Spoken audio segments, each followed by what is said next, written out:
ہمارا فریضہ ادا ہو گیا. اسلام ہرگز یہ مطالبہ نہیں کرتا کہ قوم کی ہر شخص عالم دین بن جائے. اسلام ہرگز یہ کہتا ہے کہ ہر شخص مجتہد ہو جائے, فقیہ ہو جائے, قم اور نجف چلی جائے. اگر ہر شخص قم و نجف چلا جائے, مجتہد و مرجع بن جائے, تو پھر زندگی کے دوسرے شعبے کیا ہوں؟ یہ مطالبہ نہیں ہے. لیکن آپ دیکھیں کہ یہ بھی اسلام کی سچائی اور حقانیت ہے کہ ہم اس کے اعتقادات کو پڑھنے کے لیے جہاں قم و نجف جاتے ہیں, قم اور نجف میں جا کے ہمیں موٹی موٹی کتابیں پڑھنا پڑتی ہیں. ایسے ایسے فلسفیانہ مسائل زیر بحث آتے ہیں جن میں واقعی دماغ کی رگیں خشک ہو جائیں. مہینوں بحث چلتی ہے چھوٹے سے چھوٹے مسئلے پر, اور اس کے باوجود بسا اوقات آدمی کسی نتیجے پہ نہیں پہنچتا ہے. تو جہاں انہی دلیلوں سے, فلسفیانہ دلیلوں سے, منطقی دلیلوں سے دین کو اور اسلامی آئیڈیالوجی کو ثابت کیا جاتا ہے, وہیں اس دین کا کمال یہ بھی ہے کہ اسے روزمرہ کی دلیلوں سے بھی, معمولی دلیلوں سے بھی سمجھا جا سکتا ہے. یعنی اس کو پڑھنے کے لیے جہاں ملا صدرہ کی کتابیں پڑھی جاتی ہیں, جہاں تجدید الاعتقاد پڑھی جاتی ہے, وہیں پہ اس دین کے بنیادی اصولوں کو ایک بڑھیا چرخے کے ذریعے بھی سمجھا دیتی ہے. سلام پڑھے بر محمد وآل محمد.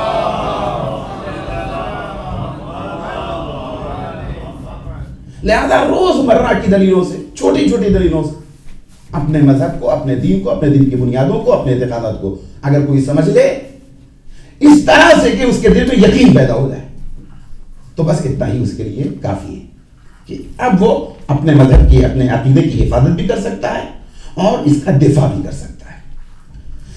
اس کے بعد دوسری منزل آتی ہے عمل کی.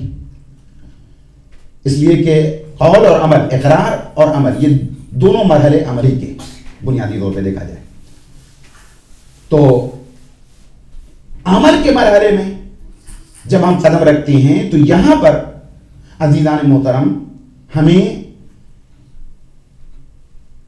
عمل اس طرح سے کرنا ہے جس طرح سے عمل کرنے کے لیے کہا گیا. یعنی ایسا نہیں ہے کہ آداب چھوڑ دیا گیا ہو, ایمان لے آئے, دلیلوں سے تم نے سمجھ لیا اپنے مذہب کو, اب عمل کی منزل میں جیسا تمہارا جی چاہے ویسے کرو, جس طرح سے جی چاہے زندگی ویسے کرو. نہیں, جب ہم اللہ کی وحدانیت کے اقرار کر چکے, اس کو اپنا ولی, اپنا حاکم, اپنا خالق, اپنا مالک تسلیم کر چکے اور پورے وجود سے اس کی بارگاہ میں سرنڈر ہو گئے, اس کی بارگاہ میں ہم نے سر تسلیم خم کر دیا, تو اب نوبت اس بات کی ہے کہ ہم یہ دیکھیں کہ ہمارا اس کا رشتہ کیا کہتا ہے. اگر ہمارا اس کا رشتہ عبد اور معبود کا ہے, اگر ہمارا اس کا رشتہ مالک اور مملوک کا ہے, اگر ہمارا اس کا رشتہ خالق اور مخلوق کا ہے, اگر ہمارا اس کا رشتہ رازق اور مرزوق کا ہے, تو اس رشتے کا تقاضا ہی یہ ہے کہ مولا جو کچھ کہتا جائے بندہ وہ کچھ کرتا جائے. اور یہی سے یہ بات سمجھ میں آتی ہے کہ ہمیں عقل استعمال کرنے کی, لاجک استعمال کرنے کی, منطق استعمال کرنے کی, چون و چرا کی جتنی بھی اجازت دی گئی ہے سب اعتقادات میں. جب تک عقل نہ تسلیم کر لے خدا کے وجود کو نہ مانو, اللہ تمہارے ماننے نہ ماننے کا محتاج نہیں. ایسا نہیں ہے کہ تم اس کے وجود پہ ایمان لاؤ گے تب اس کا وجود ثابت ہوگا اور تم انکار کر دو گے تو وہ خدا نہیں رہے گا. نہ وہ تمہارے اقرار توحید کا محتاج ہے اور نہ وہ تمہاری عبادتوں کا محتاج ہے. تم محتاج ہو اس پر ایمان لانے کے اپنی زندگی کے فائدے کے. لہذا جب تک اس کا وجود سمجھ میں نہ آ جائے نہ مانو, جب تک اس کی وحدانیت سمجھ میں آ جائے نہ مانو, جب تک عدل نہ سمجھ میں آ جائے نہ مانو, جب تک صفات ثبوتیہ سمجھ میں نہ آئے نہ مانو, جب تک صفات سلبیہ سمجھ میں آئے نہ مانو, جب تک نبوت سمجھ میں نہ آئے نہ مانو, جب تک عصمت سمجھ میں آئے نہ مانو, جب تک امامت و ولایت سمجھ میں نہ آئے نہ مانو, جب تک عقیدہ امامت سمجھ میں آئے نہ مانو, جب تک صلاح و جزا کا تصور سمجھ میں آئے نہ مانو, جب تک محشر کا عقیدہ سمجھ میں آئے نہ مانو, جب تک جنت و دوزخ کی بات سمجھ میں نہ مانو. عقل استعمال کرو, چون و چرا سے کام لو, کیوں, کیا, کس لیے, جتنا چون و چرا کر سکتے ہو. لا اکراہ فی الدین, یہی وہ منزل جہاں پہ کہا گیا لا اکراہ فی الدین. جتنی چون و چرا کر سکتے ہو چون و چرا کر لو. یہاں تو ہم زبان کھولتے نہیں ڈر کے مارے, جہاں کھولنے کی اجازت دی گئی کہ اگر خدا کی وحدانیت, اس کے وجود, اس کے ایگزسٹنس پہ ہم زبان کو کوئی کافر نہ کہہ دے, کوئی مشرک نہ کہہ دے, کوئی دہریہ نہ کہہ دے, کوئی ایتھیسٹ نہ کہہ دے, تو جہاں زبان کھولنے کی ارادی کی وہاں نہیں کھولتے, جہاں اجازت نہیں ہے وہیں پہ زبان کھولتے. اس لیے جب عقل ہے تو جہاں استعمال کے لیے کہا گیا ہے وہ نہیں استعمال ہوگی, تو جہاں استعمال سے روکا گیا ہے لا محالہ وہاں استعمال ہوگی. تو اعتقادات میں پوری چھوٹ ہے, وہاں نہیں استعمال کرتے. اس کے بعد جب منزل آتی ہے عمل کی تو اب وہاں پہ ہم عقل استعمال کرنا شروع کرتے ہیں. یہ راہ مغرب کی 3 رکعت کیوں ہے, یہ نماز عشاء کی 4 رکعت کیوں ہے, یہ صبح کی 2 رکعت کیوں رکھی گئی ہے, یہ ظہر عصر جو انتہائی مشغولیت کا وقت ہے اس وقت 4 رکعت کیوں رکھی گئی. صبح تو انسان تھوڑا فارغ ہوتا ہے, فرصت سے ہوتا ہے, مثال کے طور پہ. تو ہم وہاں پہ یہ مثال دے رہا, نمونہ دے رہا ہوں, انہیں احکام مسائل شریعہ وہاں پہ ہم چونو چرا کرتے ہیں. درانے کہ وہاں پہ چونو چرا کا حق نہیں. کیوں؟ اس لیے کہ اعتقادات کے مرحلے میں یہ طے کر لو کہ تمہارا اس کا رشتہ ہے کیا. اگر یہ طے کر لیا کہ وہ تمہارا مولا ہے تم اس کے عبد ہو, وہ تمہارا معبود ہے تم اس کے بندے ہو, تو اس رشتے کا یہ تقاضا ہے کہ مولا جو کچھ کہے بندہ وہ کچھ کرے. اور ایسا غلام, ایسا نوکر, ایسا ملازم, ایسا بندہ عقلائے عالم کی نظر میں, تمام دنیا کی بات کرو, عقلائے عالم کی نظر میں قابل مذمت ہے جو اپنے مولا اور مالک کے احکام کی بجاوری میں چونو چرا کرتا ہے. مولا کہے پانی پلاؤ, کہ پہلے آپ ہمیں اس کی لاجک تو سمجھائیے. ابھی ہم نے آپ کو تھوڑی دیر پہلے پانی پلایا تھا پھر پیاس لگ گئی. مولا کہتا ہے بچے کو اسکول سے لے آؤ, کہا کہ ہم ہی روز جائیں, مثال کے طور پہ. تو اگر اس نے چونو چرا کیا تو ایسا شخص عقلائے عالم کی نظر میں قابل مذمت ہے. قابل تعریف وہ ہے کہ جو مولا کے اشارے کو پہچانتا ہو, اشارہ نہیں بلکہ مولا کی مرضی کو دیکھتا ہو, مولا اس وقت چاہتا کیا ہے اور فوراً بجاتا ہے, وہ ہے قابل تعریف. تو عمل کی منزل میں ہمیں چونو چرا کی کوئی گنجائش نہیں. یقیناً اللہ کا جو حکم ہے اس کے اندر حکمت ہے, اس کے اندر لاجک ہے, اس کے اندر مصلحت ہے. بے شمار مسئلے ایک ایک حکم میں, لیکن اگر حکمت سمجھ میں آ جائے اور ہم پھر عمل کریں تو اس میں بندگی کا کیا کمال ہے. تم نے اپنے فائدے کو سمجھا تب عمل کیا, تم نے اپنے فائدے کو سمجھا تب نماز پڑھی, تم نے اپنے فائدے کو سمجھا تب روزہ رکھا, تم نے اپنے فائدے کو سمجھا تب واجبات کی پابندی کی, تم نے اپنے فائدے کو سمجھا تب محرمات سے بچے. تو اس میں یہ تم اپنے نفس کو غلامی کر رہے ہو, اللہ کی بندگی نہیں کر رہے ہو. اللہ کی بندگی تو یہ ہے کہ اس کی علت, اس کی حکمت, اس کی مصلحت, اس کی لاجک, اس کا فلسفہ تمہیں بتایا جائے نہ بتایا جائے, سمجھ میں آئے نہ سمجھ میں آئے, صرف اتنا سوچو کہ معبود نے کہا ہے ہم اس کے بندے ہیں, ہمیں عمل کرنا ہے.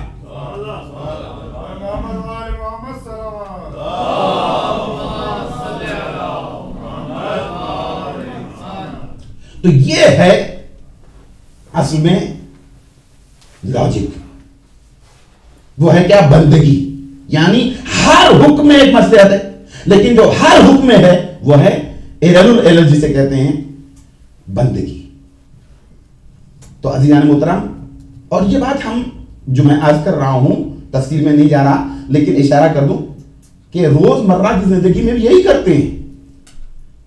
میں مثال دیتا ہوں کہ فرض کر لیا ہم اپنے ملکوں سے ہجرت کر کے ملکوں میں آئے.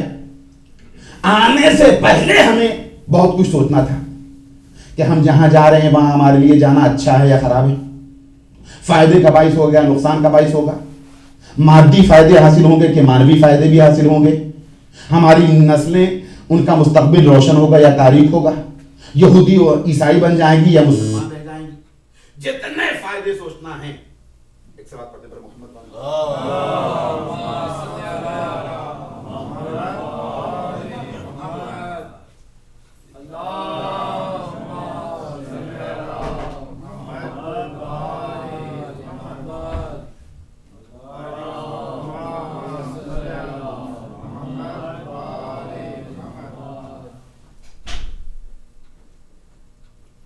دیکھیے, جہاں اللہ کی عبادت ہوتی رہتی ہے کسی بھی عنوان سے ہو, یہ ممکن نہیں ہے کہ شیطان اپنا کام نہیں. اور لاؤڈ اسپیکر کا ایک ایسا مسئلہ ہے کہ ہندوستان پاکستان کے چھوٹے سے چھوٹے دیہات سے لے کر آپ امریکہ اور کینیڈا بھی چلے گئے تو وہاں پرابلم ہوتی ہے. بارہ بیٹری ختم ہوئی تھی, کوئی کیا کر سکتا ہے. ایک سوال پڑھے پر محمد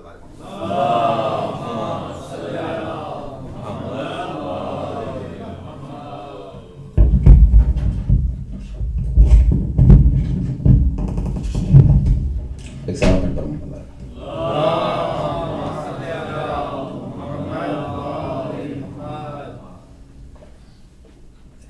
برائے خوشنودی امام زمانہ بلندتر صلوات.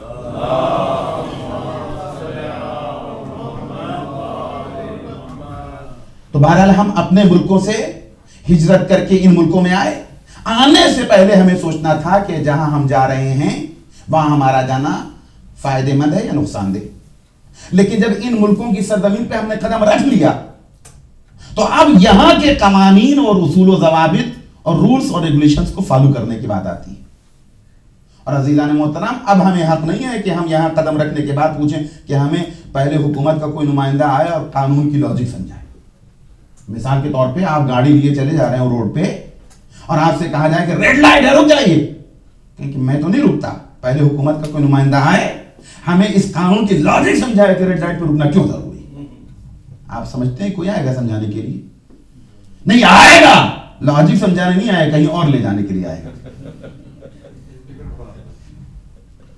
تو عزیزان محترم نہ ہم پوچھتے ہیں نہ ہمارے ذہن میں اس طرح کا سوال پیدا.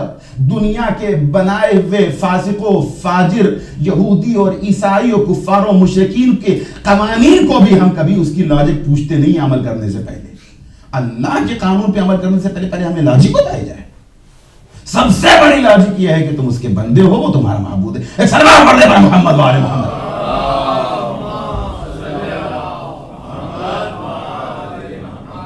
لہذا قانون پہ عمل کرنا ہے تو اپنی مرضی نہیں چلے گی, بلکہ جس طرح سے عمل کرنے کے لیے کہا گیا ویسے کرنا ہے. یہ نہیں کہ ہم نماز ہم نے جیسے لوگوں کو پڑھتے ہوئے دیکھی, جیسے آتی تھی ہم نے پڑھ لی, بڑی ذمہ ہو گئے. روزہ ہم نے رکھ لیا, حج ہم نے کر لیا. نہیں, نماز پڑھو مگر ویسی نماز جیسی کہی گئی ہے. روزہ رکھو مگر ویسا روزہ جیسا کہا گیا ہے. حج کرو مگر ویسا حج جیسا کہا گیا ہے. جس شکل میں کہا گیا ہے, جن جزئیات کے ساتھ کہا گیا ہے, جن شرائط کے ساتھ کہا گیا ہے, جن تفصیلات کے ساتھ کہا گیا, جب تک ویسا نہ کہو کرو گے اس وقت تک تم نے عبادت کا حق نہیں ادا کیا. عبادت میں اپنی مرضی نہیں چلتی, احکام اور قانون میں اپنی مرضی نہیں چلتی ہے, اللہ کے قانون کے مطابق. تو اب جب ہمیں ویسا انجام دینا ہے جیسا کہا گیا تو اس کے لیے نالج ضروری ہے کہ نہیں سرکار؟ اس کے لیے نالج علم کا حصول کرنا ضروری ہے کہ نہیں؟ تو اعتقادات کی منزل میں اتنا علم ہر شخص کے لیے ضروری ہے جتنے میں وہ اپنے عقیدے کو چھوٹی چھوٹی روزمرہ کی دلیلوں سے سمجھ لے اور یقین کا مالک بن جائے. اور عمل کے مرحلے میں اتنا علم ہر شخص کے لیے ضروری ہے کہ جتنے میں وہ تمام اعمال و عبادات کو صحیح شکل میں انجام دے سکے. بس اتنا ہی. اسلام کوئی کسی سے نہیں کہہ رہا ہے کہ تم جاؤ مجتہد بن جاؤ, آیت اللہ بن جاؤ, قوم و نجف چلے جاؤ, زندگی کے دوسرے شعبوں کو ویران کر دو, چھوڑ دو. نہیں, اسلام سہولت ہمیں دیتا ہے زندگی میں, لیکن ہم بس متوجہ ہوں اپنے فرائض کی طرف. تو یہ اعتقادات کی بات اور وہ عمل کی گفتگو, اتنا ہی علم ہم سے اسلام مطالبہ کر رہا ہے. اور اس سے زیادہ کا مطالبہ نہیں کہ ہم اگر صحیح شکل میں اپنے اعمال کو اللہ کی بارگاہ میں قابل قبول بنانا چاہتے ہیں تو ہمیں اس شکل میں انجام دینا ہے جس شکل میں ہم سے کہا گیا ہے اور عمل کا مطالبہ کیا گیا ہے. اپنی مرضی سے اعمال و عبادات کا انجام دینا یہ انسان کے لیے کافی نہیں ہے. لہذا طہارت سے لے کر نماز تک, حج تک, زکوٰۃ تک, خمس تک, جہاد تک, امر بالمعروف تک, نہی عن المنکر تک, جتنے زندگی کے شعبے ہیں انفرادی اجتماعی, سب میں ہمیں حکم خدا معلوم کرنا ہے اور عمل کرنا ہے.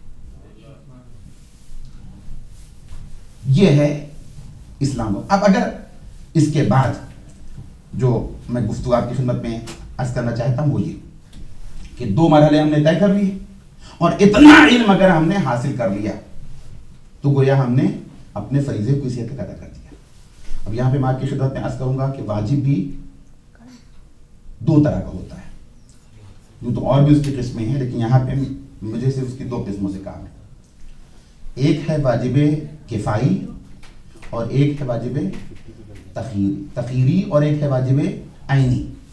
واجب کی یہ 3 قسمیں ہیں عمل کے اعتبار سے.